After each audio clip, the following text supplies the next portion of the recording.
Hi, hello, and welcome back to Rebel Unicorn Crafts. Today is day 4, and we're going to be tackling the messy back.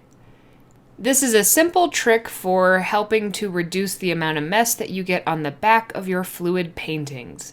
See, here I have one of my old paintings that I like, but on the back it's got drips and it's really textured, which might impair how I actually hang it on the wall, and this can be solved fairly easily.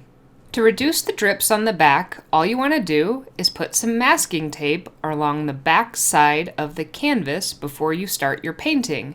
I use some kind of cheap masking tape. I actually like this better for my watercolor because it's less powerful. So if you have a more powerful masking tape like a painter's tape, this will work even better for you.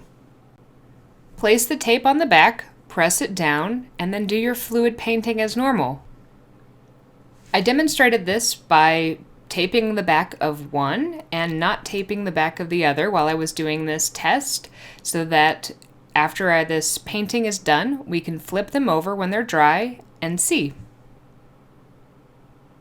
At first glance, they both look pretty messy, but because we put the tape down on the one on the left, I can remove that, and it's nice and smooth. There was a little bit of seepage, so some did get on the back, but in general, it's way cleaner than the one on the right. So if you want to improve this, use a painter's tape and go ahead and mask the back of your paintings so that you have a clean back and they're easier to hang and they look nicer.